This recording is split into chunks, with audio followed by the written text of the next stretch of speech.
इंसान वही श्रेष्ठ है जो बुरी स्थिति में फिसले नहीं और अच्छी स्थिति में उछले नहीं। नमस्कार दोस्तों, कहानी के वृत्तांत में मैं अनु आप सभी का स्वागत करती हूँ। आज की कहानी है भोलानाथ की चालाकी। कश्मीर में एक गांव था चिनार के लंबे लंबे वृक्षों और मनमोहक झरनों के कारण उसकी खूबसूरती और भी बढ़ गई थी। उसी गांव में रहता था भोलानाथ। नाम तो भोलानाथ था, किंतु वह था बड़ा चतुर। वह दिन रात गांव वालों को ठगने की योजना बनाता रहता था। गांव वालों ने मिलकर एक सभा बुलाई। कई बुजुर्ग अपनी अपनी कागड़ियां लिए पहुंच गए। समावार में गरम गरम चाय तैयार थी।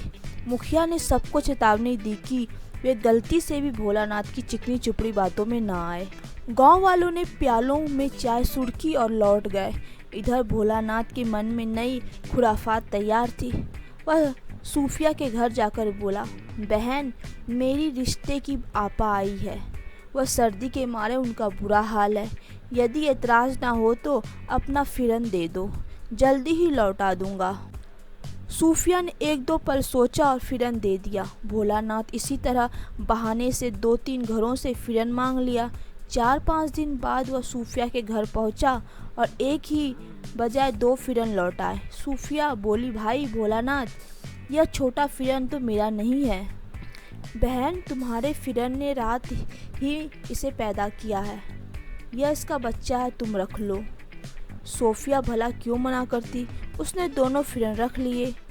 इसी तरह भोलानाथ ने जिस जिस से फिरन मांगे थे सबको 2-2 लौटाए। सबने सोचा कि भोलानाथ का दिमाग फिर गया, फिर भी मुफ्त का माल क्यों लौटाया जाए। थोड़े दिनों बाद भोलानाथ ने एक और चाल चली। वह गांव वालों से जाकर बोला, कुछ विदेशी पर्यटकों को पश्मीने की शॉलों के नमूने दिखाने हैं, अपनी सभी शॉलें दे दो। गांव वालों ने सोचा कि दोबारा 2-2 शालें वापस करेगा। सब ने हंसकर पश्मीने की कीमती शालें उसे सौंप दी। कई महीने बीत गए, भोलानाथ ने शॉल नहीं लौटाई। गांव वाले एकत्र हुए और भोलानाथ के घर जा पहुँचे, पर ज़मीन पर गिरकर रोने लगा।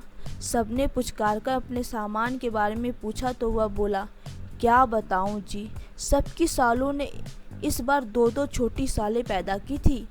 सुनते ही गांव वाले मन ही मन खुश हो गए। भोलानाथ ने बात आगे बढ़ाई, पर क्या बताऊं, ये सब साले कल रात अपने बच्चों को लेकर भाग गई। क्या?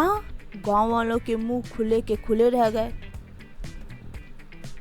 जी हाँ, मैं सच कहता हूँ, भोला ने आंसू पोंछते हुए कहा। मामला गांव के बुजुर्गों तक जा पहुँचा। उन्होंने भोला को बुलाकर पूछा तो वह शरारती स्वर में बोला, साले तो घर छोड़कर भाग गई। भला साले भी कभी चलती है? बुजुर्गों ने पूछा। जी हाँ, बेशक चलती है। यदि वह बच्चे पैदा कर सकती है तो चल भी सकती है। सूफिया ने गुस्से से कहा, भला साल के भी बच्चे पैदा होते हैं? हाँ होते हैं, जैसे फिरन के पैदा हुए थे, तुमने ही तो रखे थे। भोलानाथ के जवाब ने सबको निरुत्तर कर दिया। उसने एक बार फिर सबको ठग लिया था। तो कहानी कैसी लगी दोस्तों? चतुर अवश्य बनना, पर भोलानाथ जैसा नहीं।